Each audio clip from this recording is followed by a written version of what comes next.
Hi everyone, it is Susan. I'm back. So here is a brief intro to Canva. Hopefully you've already been on Canva and you've been kind of messing around a little bit. There are tons of Canva videos that people make and post on YouTube. There's also a lot of Canva help tutorials and they also have some really great design resources, some of which I'm going to be assigning throughout the course. But to get started on your business card, so once you have your account set up, I'm sure you were, looking around and you could see all the different kinds of things that you can create. Now, the beauty of Canva is that for standard things, standard like marketing or, communication messages, they come in pretty standard sizes, which is nice. Like this is a standard size business card so that you don't have to use custom dimensions and it will just come in the right size. So you're going to choose your business card. That is going to take you to your inner workings here.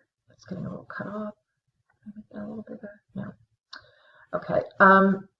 So one of the things that you'll notice is I have more icons here. I actually upgraded and I do the $12 a month because I just use Canva a lot, and so for me it makes sense. You completely do not have to do that. Okay. The benefit is you get more photographs, you get more little free gizmos like this. You can also do resizing, which is actually pretty cool. But for our purposes, you're fine. Now, one of the things is Canva comes with layouts. They have a lot of cool layouts. I think some of them look really great, but you're not going to be using a template or a Canva layout for any of your projects, okay? Because you want to build this yourself from the ground up. I think a lot of the templates look good, and you can certainly be inspired by different, maybe moves that they're making, like over here, like that's pretty fun how they have the colors. And the 2 means that there's a back also, because remember, a business card has 2 sides and people do look at both sides, so we have to consider that.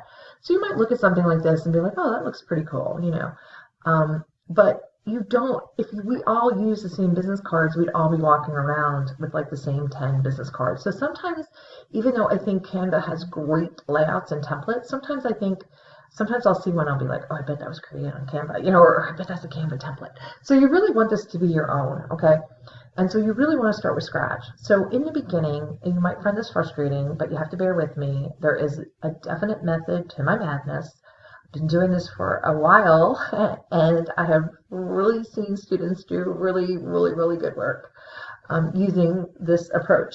So at first, you're just working with type. You're learning about type, and you're just working with type. I want you to understand type as a design element, and the best way to do that is for your first version is that is all you have as a design element, okay? So that's really the idea behind that. And then next week, when you learn about color, obviously you'll be adding in color. The one thing you will not be using at any stage of this process for the business card is you will not be using illustrations. And when I say illustrations, look over here. Like, this is not an illustration. This is called, we'll learn a lot more about this later, but typographical furniture. When you're putting text inside a shape, that's typographical furniture. This is another example of typographical furniture, and so is this. And that's different. That does not count as like a photograph or an image, okay? You don't want to be working with photographs and image and design until you really learn a lot more about working with them. So later on, at the end of the course, when you have a redesign project, some students do choose to add illustrations or images to their business cards at that point, and that's great. But for now, no. And the other thing you're not allowed to do on your business card is you are not allowed to center align everything, okay? The reason for that is that tends to be a very powerful default mode that we all have as non-designers. We do tend to want to center everything. And if you're looking over here, like, this looks nice. I mean, it's fine.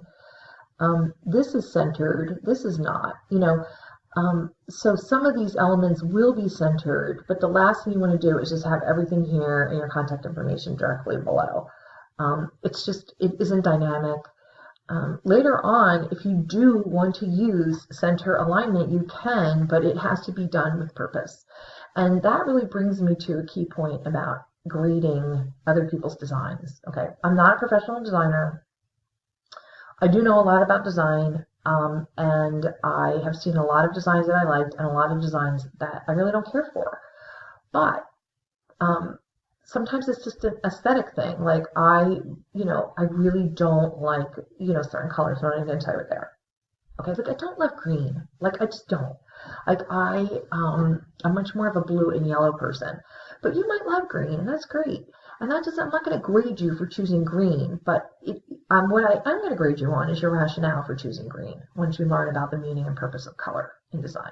So you really, this is not going to be about me like, oh, I just don't like that. Boom, out of here. This is really going to be that I see that you're really making purposeful decisions based on what you're learning. And certain things will be, graded, like you cannot get too close to your margin. You can't have text that's not legible, things like that. Okay, and that does bring me to one thing. This is a very, very common error when we come to the text here. This is how you'll add your text. You can come up here and you can change your font. Hopefully you'll get close to a font that you like.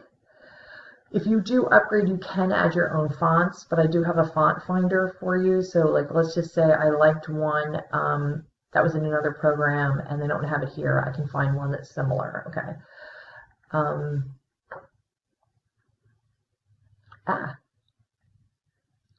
So you can, have different little sizes. You can move it around. Again, it is a little glitchy. Like, why isn't that moving? See, already it's glitching out on me. Why isn't that moving?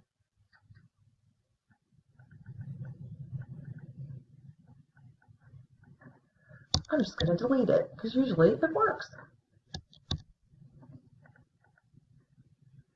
Okay, one of the mistakes that students make when they're doing their business cards is they really tend to come over and they really tend to put text way, way, way too close to the margin, and they do it without really having a strategy about that. So you don't want to hug, you don't want to be too close down here, you don't want to be too high up here, unless you really, you have to put in a little breathing room. Okay, so if you're going to have something down here, you want it all the way at the bottom. Don't put it all the way at the bottom. I mean, give it a little bit of breathing space. That will look better. Okay, and then, so right now you're just working with the text. And then if you want a little bit of body text now, is it going to why is this little thing not letting me move it?